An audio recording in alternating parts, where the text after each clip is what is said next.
Well, that depends on whether you're happy for 75% of our laws to be made in Brussels, passed by, well, according to the only study that's been done by this, Caroline, which is by the German Federal Justice Ministry, is 84% of legislation in the Member States. And if you know better, why don't you tell us? Because your government has repeatedly refused to put a figure when it's asked the question. I can give you an example.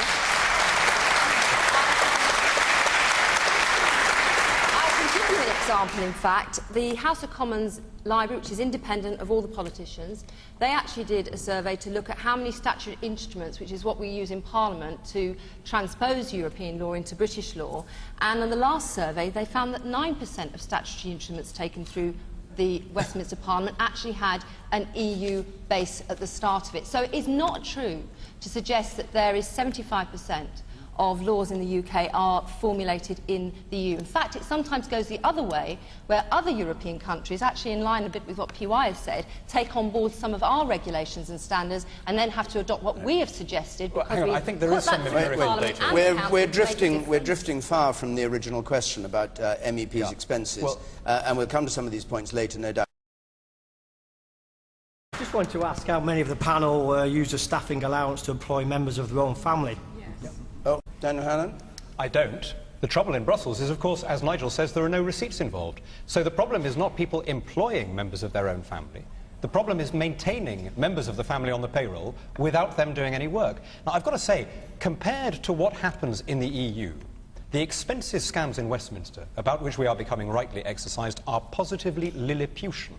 People across the Channel are looking at the Daily Telegraph and wondering that such pooterish complaints about patio heaters and sofas can be the stuff of political scandal, when what happens in the European Parliament is gargantuan compared to that. When I was a new MEP, the very first thing I did was I wrote an article in the Daily Telegraph exposing how the allowances and expenses worked.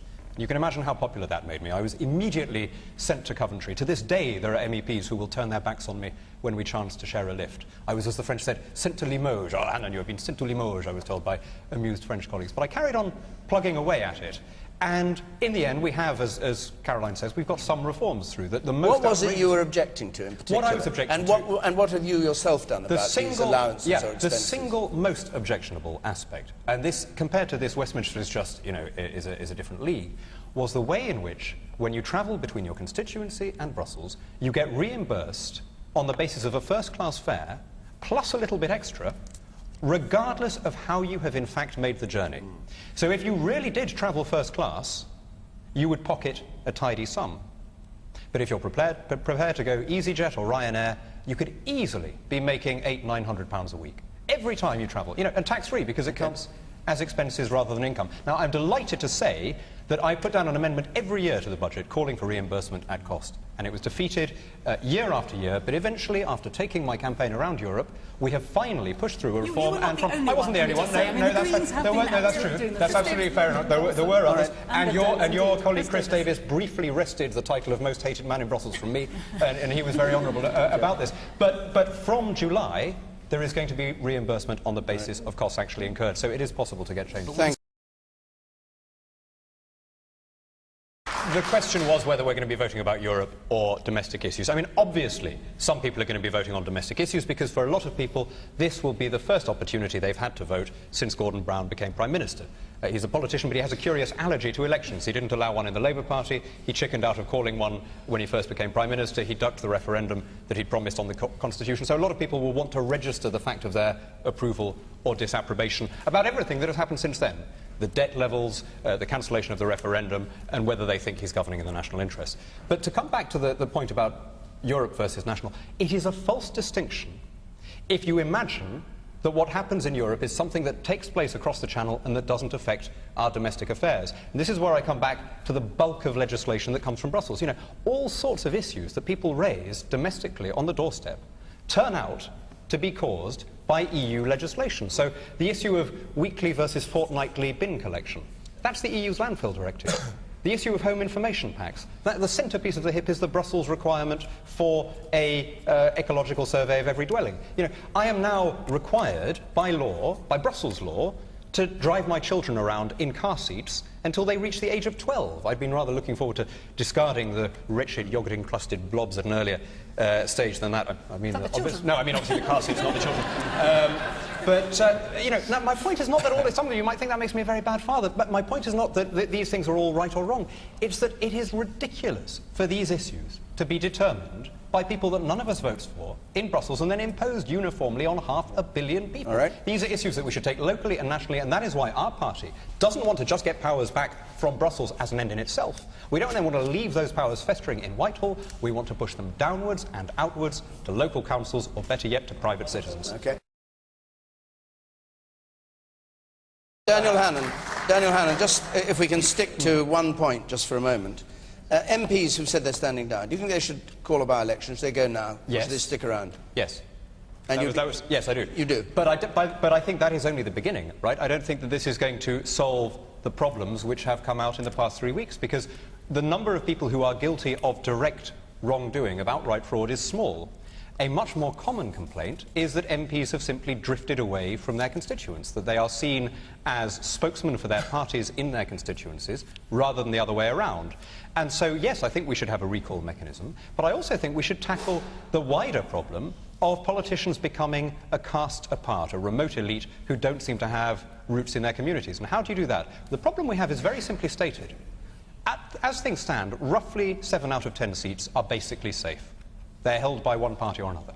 And therefore, you know, I mean, all of you in the places where you work, if 7 out of 10 people in the place you worked had complete tenure, would they always be firing on full cylinders? You know, the reality is that whenever there is a split, whenever there's a distinction between what your constituents want you to do and what your whips want you to do, the way things are presently structured, the rational thing is to back your party. And that is the real problem. And that's why I think the thing we need to have is open primaries. Right. So that you abolish the concept of a safe seat, so that somebody else can come and say, I would make a better Labour or Conservative candidate than the present one. Right? I think Salford would be quite a good place to start this process, incidentally.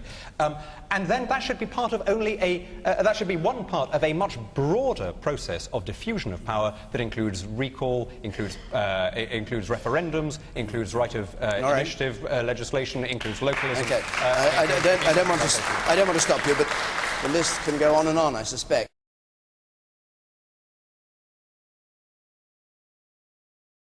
Daniel Hannan. The question about the BNP, look, I think there is a danger of talking up this party. We're talking about a party that has... We're talking about a party that has 0.2% of council seats, 0% of parliamentary seats, and yet they are regularly on the front page because well-meaning politicians say, whatever you do, don't vote BNP, right? And I'm afraid, I don't think there are many people in this country who vote out of racism, and I don't think there are many, I mean, there may be a few. There may be a few who are attracted by the far-left cocktail of protectionism and nationalisation and republicanism and the other parts of the BNP agenda. But the single biggest reason for voting for them is that when they hear the Margaret Hodges and the Tessa Jowls and the Harriet Harmans and the John Cruddases saying, oh, whatever else you do, you mustn't vote for this party, there's some people who say to themselves, right, well, if that's what you swine least want us to do, I'll bloody well go and do it. And I think we do need to be careful of that, and I'll tell you why. Right. I'll tell you why, no, if I may. We haven't got very much time. Okay, but if I may just answer the question directly. Look, you know, we are talking about a party here that is fundamentally anti-British. One of the things that has always made me proud of this country is that we have a civic rather than an ethnic conception of nationhood. Twice in the last century, at our moment of greatest need, millions of young men from all over the Empire and Commonwealth were prepared to cross half the world and take up arms for a country that they'd never set eyes on because they wanted to be part of British values, they believed in what this country stood for. And a party that denies their patriotism and denies them the equality of the law as British subjects is not a British party. Okay.